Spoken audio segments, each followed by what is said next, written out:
بسم اللہ الرحمن الرحیم۔ السلام علیکم۔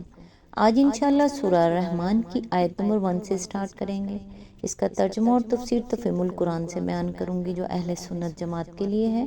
سورتوں میں اس کا نمبر 55 ہے اور اس کی ٹوٹل آیات 78 ہیں اور یہ مدنی سورت ہے اور یہ پارہ نمبر 27 میں ہے۔ الحمدللہ آج ہم قرآن مجید کی ایک ایسی سورت کا مطالعہ کرنے جا رہے ہیں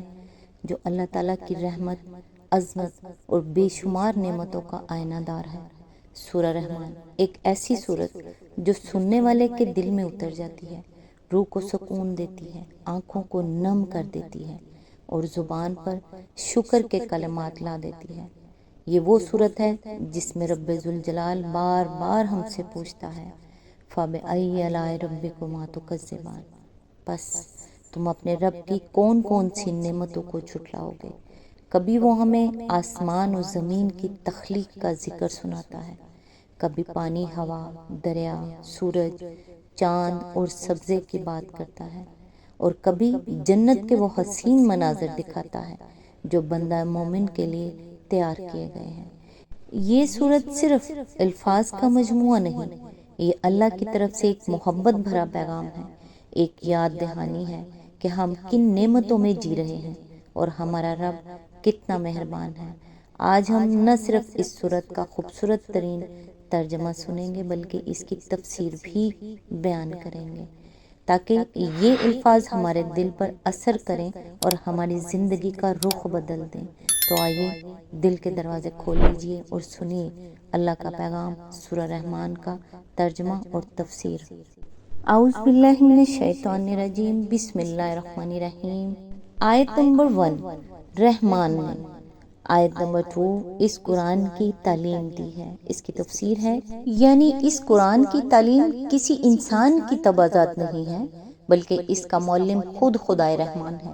اس مقام پر یہ بات بیان کرنے کی حاجت نہیں تھی کہ اللہ نے قرآن کی یہ تعلیم کس کو دی ہے، کیونکہ لوگ اس کو محمد صلی اللہ علیہ وآلہ وسلم کی زبان سے سن رہے تھے،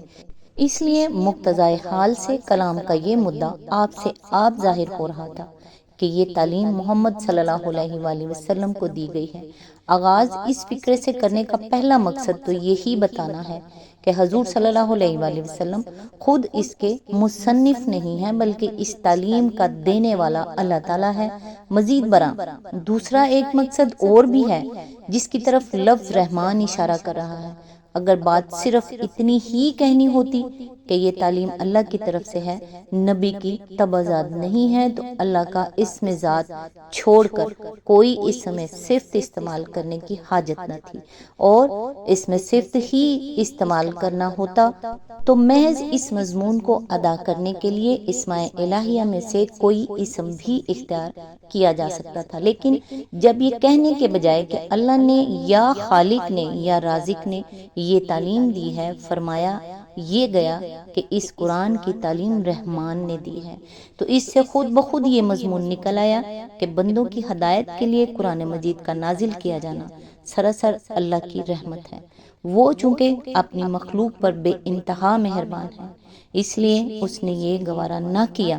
کہ تمہیں تاریکی میں بھٹکتا چھوڑ دے، اور اس کی رحمت اس بات کی متقاضی ہوئی کہ یہ قرآن بھیج کر تمہیں وہ علم عطا فرمائے جس پر دنیا میں تمہاری راست روی اور آخرت میں تمہاری فلاح کا انحصار ہے۔ آیت نمبر 3 اسی نے انسان کو پیدا کیا۔ اس کی تفسیر ہے بلفاظ دیگر چونکہ اللہ تعالیٰ انسان کا خالق ہے اور خالق ہی کی یہ ذمہ داری ہے کہ اپنی مخلوق کی رہنمائی کرے اور اسے وہ راستہ بتائے جس سے وہ اپنا مقصد وجود پورا کر سکے۔ اس لیے اللہ تعالیٰ کی طرف سے قرآن کی اس تعلیم کا نازل ہونا محض اس کی رحمانیت ہی کا تقاضا نہیں ہے بلکہ اس کے خالق ہونے کا بھی لازمی اور فطری تقاضا ہے۔ خالق اپنی مخلوق کی رہنمائی نہ کرے گا تو اور کون کرے گا، اور خالق ہی رہنمائی نہ کرے تو اور کون کر سکتا ہے، اور خالق کے لیے اس سے بڑا عیب اور کیا ہو سکتا ہے کہ جس چیز کو وہ وجود میں لائے اسے اپنے وجود کا مقصد پورا کرنے کا طریقہ نہ سکھائے۔ بس در حقیقت اللہ تعالیٰ کی طرف سے انسان کی تعلیم کا انتظام ہونا عجیب بات نہیں ہے، بلکہ یہ انتظام اگر اس کی طرف سے نہ ہوتا تو قابل تعجب ہوتا۔ پوری کائنات میں جو چیز بھی اس نے بنائی ہے اس کو محض پیدا کر کے نہیں چھوڑ دیا گیا ہے، بلکہ اس کو وہ موزوں ترین ساخت دی ہے جس سے وہ نظام فطرت میں اپنے حصے کا کام کرنے کے قابل ہو سکے، اور اس کام کو انجام دینے کا طریقہ اسے سکھایا ہے۔ خود انسان کے اپنے جسم کا ایک ایک رونگٹا اور ایک ایک خلیہ یعنی سیل وہ کام سیکھ کر پیدا ہوا ہے جو اسے انسانی جسم میں انجام دینا ہے۔ پھر آخر انسان بجائے خود اپنے خالق کی تعلیم اور رہنمائی سے بے نیاز یا محروم کیسے ہو سکتا تھا؟ قرآن مجید میں اس مضمون کو مختلف مقامات پر مختلف طریقوں سے سمجھایا گیا ہے۔ سورۃ اللیل آیت نمبر 12 میں فرمایا انا علینا للہدی، یعنی رہنمائی کرنا ہماری ذمہ داری ہے۔ سورہ نحل آیت نمبر 9 میں ارشاد ہوا وَعَلَى اللَّهِ قَصْدُ السَّبِيلِ وَمِنْهَا جَائِرٌ، یعنی یہ اللہ کے ذمہ ہے کہ سیدھا راستہ بتائے اور ٹیڑھے راستے بہت سے ہیں۔ سورۃ طٰہٰ آیت نمبر 47 to 50 میں ذکر آتا ہے کہ جب فرعون نے حضرت موسیٰ علیہ السلام کی زبان سے پیغام رسالت سن کر حیرت سے پوچھا کہ آخر وہ تمہارا رب کون سا ہے جو میرے پاس رسول بھیجتا ہے، تو حضرت موسیٰ علیہ السلام نے جواب دیا کہ ربنا الذی اعطی کل شیء خلق ثم ہدی، یعنی ہمارا رب وہ ہے جس نے ہر چیز کو اس کی مخصوص ساخت عطا کی اور پھر اس کی رہنمائی کی، یعنی وہ طریقہ سکھایا جس سے وہ نظام وجود میں اپنے حصے کا کام کر سکے۔ یہی وہ دلیل ہے جس سے ایک غیر متعصب ذہن اس بات پر مطمئن ہو جاتا ہے کہ انسان کی تعلیم کے لیے اللہ تعالیٰ کی طرف سے رسولوں اور کتابوں کا آنا عین تقاضۂ فطرت ہے۔ آیت نمبر 4 اور اسے بولنا سکھایا، اس کی تفسیر ہے اصل میں لفظ بیان استعمال ہوا ہے۔ اس کے ایک معنی تو اظہار ما فی الضمیر کے ہیں، یعنی بولنا اور اپنا مطلب و مدعا بیان کرنا، اور دوسرے معنی ہے فرق و امتیاز کی وضاحت، جس سے مراد اس مقام پر خیر و شر اور بھلائی اور برائی کا امتیاز ہے۔ ان دونوں معنوں کے لحاظ سے یہ چھوٹا سا فقرہ اوپر کے استدلال کو مکمل کر دیتا ہے۔ بولنا وہ امتیازی وصف ہے جو انسان کو حیوانات اور دوسرے ارضی مخلوقات سے ممیز کرتا ہے۔ یہ محض قوت ناطقہ کام نہیں کر سکتی، اس لیے بولنا دراصل انسان کے ذی شعور اور ذی اختیار مخلوق ہونے کی صریح علامت ہے، اور یہ امتیازی وصف جب اللہ تعالیٰ نے انسان کو عطا فرمایا ہے تو ظاہر ہے کہ اس کے لیے تعلیم کی نوعیت بھی وہ نہیں ہو سکتی جو بے شعور اور بے اختیار مخلوق کی رہنمائی کے لیے موزوں ہے۔ اسی طرح انسان کا دوسرا اہم ترین امتیازی وصف یہ ہے کہ اللہ تعالیٰ نے اس کے اندر ایک اخلاقی حس مورل سینس رکھ دی ہے، جس کی وجہ سے وہ فطری طور پر نیکی اور بدی، حق اور ناحق، ظلم اور انصاف، بجا اور بے جا